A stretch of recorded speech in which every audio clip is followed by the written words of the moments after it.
Hi అండి. Welcome back to spicy Ameela channel. ఎవరికీ తెలియకుండా సూరజ్ని పెళ్లి చేసుకుని ఇంటికి తీసుకొచ్చిన జోష్న షాక్లో శివనారాయణ కుటుంబం. మరి ఇదంతా ఎలా జరగబోతోందో తెలుసుకోవాలనుకుంటే వీడియోని చివరి వరకు మిస్ కాకుండా అయితే చూసేయండి.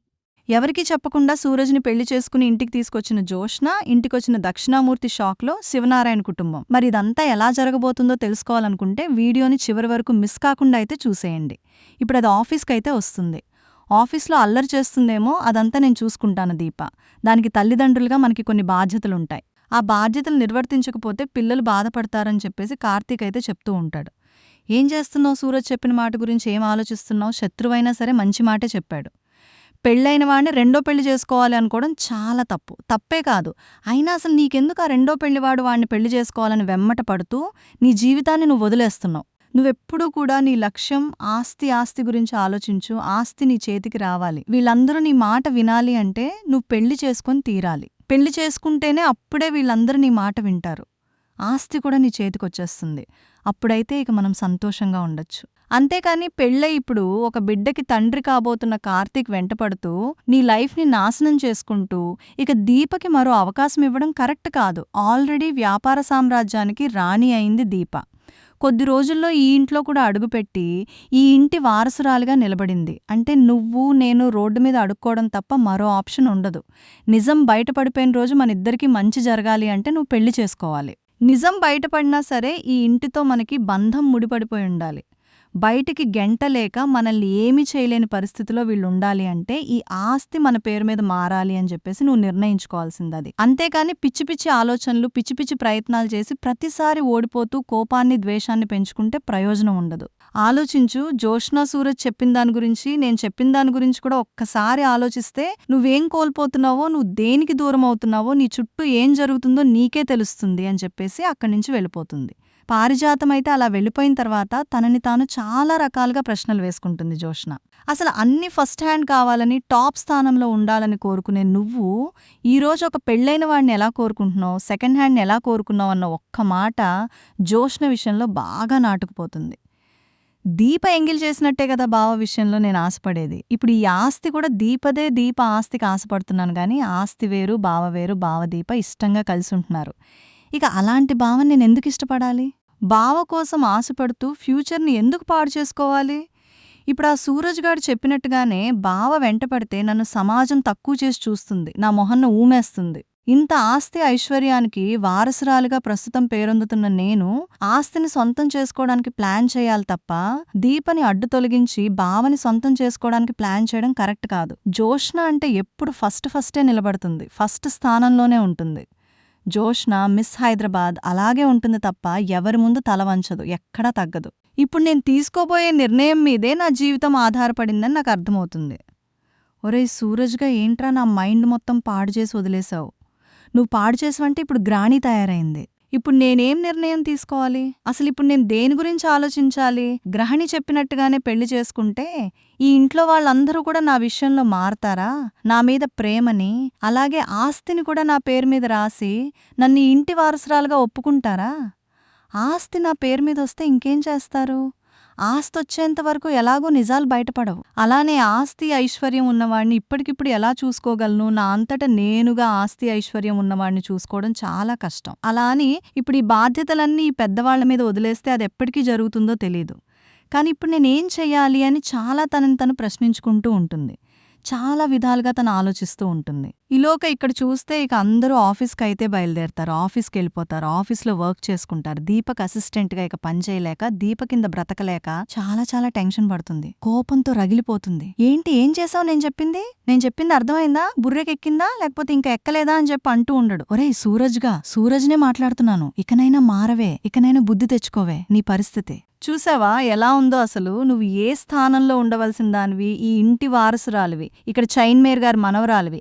కానీ స్టాఫ్ అందరితో కలిసి నువ్వు సైవోకి పర్సనల్ సెక్రటరీగా పనిచేస్తున్నావంటే దానికి అర్థమేంటి? అసలు కొంచెమైనా మైండ్ ఉండి ఆలోచిస్తున్నావా? ఒకసారి గమనించుకో. నువ్వు చేసిన తప్పులు నిన్ను ఏ పరిస్థితికి దిగతార్చాయో అని చెప్పేసి సూరజ్ మరోసారి గుర్తు చేస్తూ ఉంటాడు. ఇంకొక పక్క పారిజాతం మాటలు పెళ్లి చేసుకో అని పారిజాతం మాటలు తన చెవులో మారు మ్రోగుతూనే ఉంటాయి. తల గట్టిగా పట్టుకుంటుంది. ఒక పక్క దీప, ఒక పక్క కార్తీక్, ఇంకొక పక్క పారిజాతం, మరో పక్క సూరజ్, వీళ్ళందరూ మాట్లాడుతున్న మాటలన్నీ కూడా తన బ్రెయిన్ చుట్టూ తిరుగుతూనే ఉంటాయి. ఇక ఏం చెయ్యాలో అర్థం కాని అయోమయం పరిస్థితి అలా ఆలోచించుకుంటూ ఉంటుంది. ఏంటి బావా, దానికేదో పిచ్చి పట్టినట్టుందేంటి ఈరోజు? ఇంకా పిచ్చి పడుతుంది. ఇంకా కూడా అది మారడానికి ట్రై చేస్తుంది. రోజు రోజుకి వెకిలి చేష్టలు జోష్నకి ఎక్కువైపోతున్నాయి. జోష్న మారాలి అంటే ఇంకా డోస్ పెంచాలి. జోష్నలో మార్పు వస్తే దాసమావయ్య సంతోషపడతాడు. మార్పు రాకుండా ఇంటినుంచి బయటికెళ్ళిపోతే అందరూ బాధపడతారు. మారి తనంతట తానుగానే నీ స్థానాన్ని నీకివ్వాలి. అప్పుడే కదా అందరూ సంతోషపడతారు. జోష్న సంగతి మనకెందుకులేని వదిలేలేము. ఎందుకంటే జోష్న దాసమావయ్య కూతురు, దాసమావయ్య కారణంగానే ఈ నిజాలన్నీ అందరికీ తెలిసాయి. లేకపోతే ఈ నిజం ఎప్పటికీ తెలిసేది కాదు. జోష్ నేనే ఆ ఇంటి వారసురాల్ని ఎప్పటికీ స్థిరంగా ఉండిపోయేది. ఇంకా మనం ఎవ్వరం కూడా నీ కన్న తల్లిదండ్రులు మా అత్తమావయ్య అని తెలుసుకోలేకపోయేవాళ్ళం. దాసమావయ్య మంచితనం కారణంగానే తన కూతురికి అన్యాయం జరిగినా పర్వాలేదని నిజాన్ని బయటపెట్టడం జరిగింది. అలాంటి దాసమావయ్యకి అన్యాయం జరగకూడదు. దాసుమావేని తండ్రిగా దాసమావే మంచితనాన్ని గుర్తించే, ఇక దాసుమావేని అర్థం చేసుకుని తనకి కూతురిగా అండగా నిలబడాలి జోష్న. అలా జోష్నని మార్చాలి అని చెప్పేసి అంటూ ఉంటాడు కార్తీకేమో. బావా చూద్దాం అదెంతవరకు మారుతుందో. సర్లే, నువ్వు మాత్రం జాగ్రత్త, ఎక్కడా కూడా లెక్కల విషయంలో కానీ, ఇక్కడ ఈ సంస్థని చూసుకునే విషయంలో కానీ ఎక్కడా కొంచెం కూడా తేడా రానివ్వకు. అతిగా దాని గురించి ఆలోచించి మనసు పాడు చేసుకోకుండా ముందు నీ నెత్తి మీద ఉన్న కిరీటాన్ని కాపాడుకునే ప్రయత్నం చెయ్యి. లేకపోతే ఏదో ఒక సమయాన్న అది చేసే తింగల పనుల కారణంగా ఆ కిరీటం పడిపోయే అవకాశం కూడా ఉంటుంది. ఆ పరిస్థితి ఇంకెప్పుడు నువ్వు జోష్నకివ్వకూడదు. జోష్న చేతిలోకి ఈ కిరీటం వెళ్లకూడదు. అదే నువ్వు చేయవలసిన మంచి పని అని చెప్పేసి అంటూ ఉంటాడు కార్తీక్. సరే బావా, నాకు అర్థమైంది. నేనెప్పటికీ ఈ స్థానాన్ని జోష్కివ్వను. జోష్న మంచిగా ఆలోచించే వ్యక్తి అయితే నాకు అవసరం లేదు. తనే ఈ స్థానాన్ని తీసుకున్నా నేను బాధపడేదాన్ని కాదు. కానీ నా కుటుంబం పరువు తీసి నా వాళ్ళందర్నీ కూడా నష్టపోయే పరిస్థితికి తీసుకొస్తుంది. అందుకే ఇప్పుడు నేనిక్కడ కూర్చోవాల్సి వచ్చింది అని చెప్పేసి దీప అంటూ ఉంటుంది. సరే అని చెప్పేసి కార్తీక్ అక్కడి నుంచి వెళ్ళిపోతాడు. ఆ తర్వాత శౌర్యని ఆఫీస్కి తీసుకొస్తాడు. శౌర్య ఆఫీస్కొచ్చేసరికి ఏంటి, చిన్నపిల్లలు కూడా ఆఫీస్కొస్తారా? మరి తల్లి ఎక్కడుంటే అక్కడే పిల్లలుంటారు కదా, అందుకే ఇది ఆఫీస్కొచ్చింది. ఇది ఆఫీస్కొస్తే అందర్నీ డిస్టర్బ్ చేస్తుంది కదా. సాయంత్రం వర్క్ అయిపోయి స్టాప్ వెళ్ళిపోయే సమయం ఇది. ఇప్పుడు ఇదేం డిస్టర్బ్ చేస్తుంది? ఇది ఇంటి దగ్గరుంటే సరిగ్గా చదవడం లేదు, అందుకనే ఇక్కడికి తీసుకురావాల్సొచ్చింది. ఏంటి నాన్నా, అందరితో చెప్తావేంటి? అందరితో కాదే, జోతో మాత్రమే. నీ జో అయితే నీకు బాగా చదువు చెప్తుంది కదా. చూడు, ఈ రోజు నుంచి నీకు చదువు చెప్పే డ్యూటీ కూడా మీ జోష్నే తీసుకోబోతుంది. ఈ రోజు నుంచి జోష్న దగ్గర పాఠాలు నేర్చుకో అని చెప్పంటుడుగా. ఏంటి జోనా? అమ్మో, జో అయితే నాకు పాఠాలు చెప్పడం కాదు కదా, ట్యూషన్ కన్నా ముందు ఇంకేవో తెలుగు తేటలు నేర్పే అవకాశం ఉంటుంది. నాకొద్దు బాబోయ్ అని చెప్పేసి అంటూ ఉంటుంది. ఇక శౌర్య అయితే ఏంటి, నీకు కూడా అలసైపోయానే నేను చివరికి అని చెప్పేసి ఇక జోష్న శౌర్య మీద విరుచుకుపడిపోతుంది. చిన్నపిల్ల మీద ఏంటి నీ ప్రతాపం అని చెప్పేసి సూర్జ్ అంటూ ఉంటాడు. వచ్చావా బాబు, ఇంకా రాలేదేంటి అనుకున్నాను. అందరూ నాకు నీతులు చెప్పేవాళ్లే అని చెప్పేసి ఇంకా అక్కడ అయిపోతుంది టాపిక్. ఎవరి మట్టికి వాళ్ళు బయలుదేరి వెళ్ళిపోతారు. ఇక దీపా కార్తీక్ అయితే వెళ్ళిపోతారు. శౌర్యం తీసుకొని ఈలోక సూరజ్ అయితే ఇక జోష్న కోసం ఎదురుచూస్తూ ఉంటాడు. జోష్న బయటకైతే వస్తుంది. జోష్న బయటకొచ్చి పద వెళ్దామని చెప్పేసి సూరజ్ను అంటూ ఉంటుంది. ఏంటి మేడం గారిలో ఈ మార్పు? మీరే నా స్కూటీ దగ్గరకొచ్చి నన్నే వెళ్దాం పదా అని అడగడం ఏంటి? నాకు అర్థం కాలేదు. పదా వెళ్దామని చెప్పేసి ఇక ఒక గుడి దగ్గరికైతే తీసుకొస్తుంది. హలో మేడం, మనం వెళ్లాల్సింది ఇంటికి, గుడికి కాదు. ఈ సమయంలో గుడికి ఎవరు వెళ్లారు, ఎందుకెళ్లారు, వెళ్తారు అని చెప్పేసి గుడి లోపలికొచ్చి పంతులతో మాట్లాడుతుంది. ఏంటి ఆయనతో ఏం మాట్లాడుతున్నావు? ఆయనతో ఏమైనా కుట్రలు కుతంత్రాలు చేయిస్తున్నావా? ఏంటాయన దేవునికి పూజ చేసుకునే వ్యక్తి, అలాంటి పనులు చెయ్యర్లే అని చెప్పేసి అంటూ ఉండగానే, సరే నేను తీసుకొచ్చిన డ్రెస్ వేసుకుంటావా? నువ్వు తీసుకొచ్చిన డ్రెస్ నేను వేసుకోవాలా? ఏదైనా నాకు నచ్చితేనే చేస్తాను, లేకపోతే నేను ఏది చేయను. ఆ విషయం నీకు తెలుసు. నీకు నచ్చిన విషయమే చేయమంటున్నాను, అందుకే డ్రెస్ వేసుకోమంటున్నాను అని చెప్పేసి ఇక పెళ్లి బట్టలు తీసుకొస్తుంది. పెళ్లి బట్టలు ఇద్దరూ కూడా వేసుకుంటారు. హలో, ఏంటి ఇదంతా, నువ్వేం చేయాలనుకుంటున్నావో నీకైనా అర్థమవుతుందా అని చెప్పి అంటూ ఉండగానే దేవుడు ముందుకొచ్చి తాళిబొట్టు తీసి సూరజ్ చేతిలో పెడుతుంది. ఏంటి జోష్నా ఇది? తాళిబొట్టు ఇది నా మెడలో కట్టు. నీకు నేనంటే ఇష్టమే కదా? అవును, ఇష్టమే. అయితే ఇప్పుడు పెళ్లి చేసుకోవాలని రూలే ఉంది. ఒకవేళ నీకు కూడా ఇష్టమైతే మీ వాళ్ళతో మాట్లాడిన తర్వాత పెళ్లి చేసుకుందాం. వాళ్ళు నీ మాటని కాదనరు కదా, నువ్వెప్పుడు పెళ్లి చేసుకుంటావా అని వాళ్ళందరూ ఎదురుచూస్తున్నారు. అలాంటప్పుడు నిన్ను పెళ్లి చేసుకుంటానని నీ వాళ్ళతో నేను ధైర్యంగా చెప్పగలను. నాకెలాంటి అభ్యంతరమూ లేదు. అంతేకాని ఎవ్వరూ లేకుండా ఇలా నీ మెడలో తాళి కట్టి మీ వాళ్ళని బాధ పెట్టడం నాకిష్టం లేదు. నన్ను పెళ్లి చేసుకుంటావా లేదా? రెండే రెండు ప్రశ్నలు నేను మారాలని నువ్వు కోరుకున్నావు. నాలో మార్పు కోసం నువ్వు ఎదురుచూస్తున్నావు. నేను మారతాను నీ భార్యగా, అలాగే నువ్వు నా భర్తగా నా వెంట ఉండాలి. అంటే ఏంటి, ఇప్పుడు దీపగారికి సపోర్ట్గా ఉన్నానని చెప్పేసి నీ మెడలో తాళి కట్టించుకుని నీ కొంగు చుట్టూ తిప్పుకోవాలి అనుకుంటున్నావా? అది ఎప్పటికీ జరగదు. దానికోసం కాదు, నువ్వు నన్ను ఇష్టపడుతున్నావు కాబట్టి నిన్ను పెళ్లి చేసుకోవాలి అనుకున్నాను. లేకపోతే ఈ అవకాశం ఇంకొకరికి ఇచ్చేదాన్ని. అంటే కేవలం అవసరం కోసం పెళ్లి చేసుకుంటున్నావా? అదంతా నాకు తెలీదు. నువ్వు నా మెడలో తాడి కట్టు లేదా ఇక్కడి నుంచి వెళ్ళిపోతాను చెప్పేసి అంటూ ఉంటుంది జోష్న. ఇది నిజంగానే తిక్కది, వెళ్ళిపోయినా వెళ్ళిపోతుంది. ఇప్పుడు దీని మెడలో తాళి కడితే తప్ప దీని తిక్క కుదిర్చే అవకాశం నాకు కూడా కుదరదు. దీని తిక్క కుదరాలి అంటే దీని మెడలో తాళి కట్టాల్సిందే. ఇప్పుడు కనుక తాళి కట్టకపోయినా రేపొద్దున్న పరిస్థితులు ఎటునుంచి ఎటు మారినా జోష్నని పెళ్లి చేసుకునే అవకాశం ఉండదు. అప్పుడు ఏదైనా జరగచ్చు. ఇప్పుడు తాళి కడితే పరిస్థితులన్నీ వాటంతటా అవే చక్కపడతాయని చెప్పేసి అనుకున్నా, ఇక సూరజ్ అయితే ఏం మాట్లాడకుండా తాళి కట్టడానికి సిద్ధపడతాడు. హలో, ఏంటి తాళి కట్టేయాలని బానే నిర్ణయించుకున్నావే, ఏదైనా నీకు నచ్చి నువ్వు అనుకుంటే తప్ప చెయ్యవు కదా, నేను అడిగినట్టు చేస్తున్నావంటే తమరిలో మార్పొచ్చింది. హలో, ఇది మార్పు కాదు, నీకోసం చేస్తున్న త్యాగమేంటి? నా కోసమా, లేకపోతే నీలాంటి తిక్కలదాన్ని ఎవడైనా పెళ్లి చేసుకుంటాడా? నాలాంటోడు తప్ప, అందుకే నీ మెడలో తాళి కడుతున్నాను నీ తిక్క కుదర్చడం కోసం అని చెప్పేసి సూర్య అయితే అంటూ ఉంటాడు. ఏదో రకంగా ముందు వీణ్ణి పెళ్లి చేసుకుని ఆస్తిని నా పేరు మీదకొచ్చేలా చెయ్యాలి.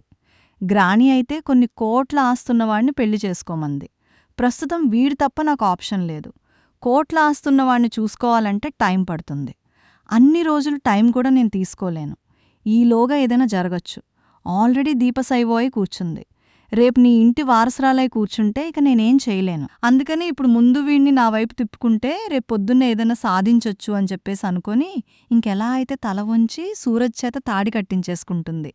ఇక అందరూ కూడా జోష్న ఇంకా రాలేదేంటి అని చెప్పేసి ఎదురుచూస్తూ ఉంటారు. ఇలా ఎదురుచూస్తూ ఉండగానే ఇంకా అప్పుడు కార్తీక్ కూడా వస్తాడు. ఏంటి తాత, ఎవరికోసం? జోష్న కోసం రా అని చెప్పి అంటూ ఉండగానే ఈలోగా జోష్న పెళ్లి చేసుకుని సూరజ్ని తీసుకుని అక్కడికొస్తుంది. ఒక్కసారి అందరూ షాక్ అయిపోతారు. కార్తీక్తో సహా అందరికీ షాక్ ఎదురైపోతుంది. ఏంట్రా నేను చూసేది నిజమేనా కార్తీక్, అది మన జోష్నేనా అని చెప్పేసి అంటూ ఉండగానే, అవునత్తా జోష్, నేనే జోష్నాలో ఇంత మార్పు. పైగా జోష్న సూరజ్ నాకే అర్థం కావడం లేదత్తా. ఏంట్రా ఇదంతా నా మనోవరాల మెడలోనే తాలి కడతావా? మా పర్మిషన్ లేకుండా నా మనోవరాల్ని పెళ్లి చేసుకుంటావా తాత? తనంతటా తాను నా మెడలో తాలి కట్టలేదు, నేనే తన్ని పెళ్లి చేసుకోమని బలవంతం చేశాను. అందుకే సూరజ్ నా మెడలో తాలి కట్టాడు. జోష్న ఏం మాట్లాడుతున్నావు? అవును, తనంటే మీ అందరికీ ఇష్టమే కదా. తన మంచితనం, తన ప్రవర్తన అన్నీ చూసి మీరు తనని మెచ్చే ఆ కంపెనీలో ఉండమని చెప్పారు. ఇప్పుడు తను ఈ ఇంట్లో మీ మనవరాలు భర్తగా ఉండలేడా? తన మంచితనం మీ మనవరాలు భర్తగా ఉండడానికి సరిపోదా అని చెప్పి అంటూ ఉండగానే, అది కాదమ్మా, ఇంకేం మాట్లాడకండి తాత. మమ్మీ నా పెళ్లి చూడాలి అన్నావు, నేను పెళ్లి చేసుకోవాలి అని నువ్వెన్నో కలలు కన్నావు. నా పెళ్లిని వాయిదా వేసి ఎవరికోసమో నా జీవితాన్ని నేను పాడు చేసుకోవాలని అనుకోలేదు. ఎవరికోసమో ఎదురుచూస్తూ సెకండ్ హ్యాండ్గా మిగిలిపోవడం నాకు ఇష్టం లేదు. అందుకే ఈ నిర్ణయం తీసుకున్నాను. మళ్ళీ తర్వాత ఏదైనా జరగచ్చు, నా మనసు ఎలా అయినా మారచ్చు. ఇక అవకాశం ఇవ్వకూడదని నేను ఈ పెళ్లి చేసుకున్నాను అని చెప్పి అనేసరికి ప్రస్తుతానికైతే కూల్ అవుతారు. ఇక సరే, పెళ్లి చేసుకున్నావు, సూరజ్ కూడా మంచివాడే కాబట్టి మాకెలాంటి అభ్యంతరమూ లేదు. మీకు నచ్చితే ఇక రిసెప్షన్ గ్రాండ్గా చేసుకోవచ్చు. సరే, అన్ని ఏర్పాట్లు చేసుకుందాం. ఇక రిసెప్షన్ గ్రాండ్గా చేసుకుందాం. సూరజ్ మీ వాళ్ళను కూడా పిలిస్తే బావుంటుంది కదా. మీ వాళ్లకు కూడా మా జోష్న నచ్చాలి కదా. మీ వాళ్ళెవరో ఏంటో ఎప్పుడూ నువ్వు చెప్పలేదు. ముందు నీ మీద కోప్పడ్డందుకు సారీ. నా మనవరాల్ని పెళ్లి చేసుకునే అర్హత నీకుంది. కాకపోతే మమ్మల్ని మోసం చేసేవేమో అని ఒక్కసారి నేను కంగారు పడ్డాను. నీకు ఆస్తుందా, అంతస్తులుందా, ఇవేమీ మాకు అవసరం లేదు. మాకున్న కోట్ల ఆస్తికి వారసురాలు జోష్న కాబట్టి ఈ ఆస్తంతా మీదే, మీ పెద్దవాళ్ళని పిలవమని చెప్పి అనేసరికి నాన్న సూరజ్ అంటూ దక్షిణామూర్తి లోపలికొస్తాడు.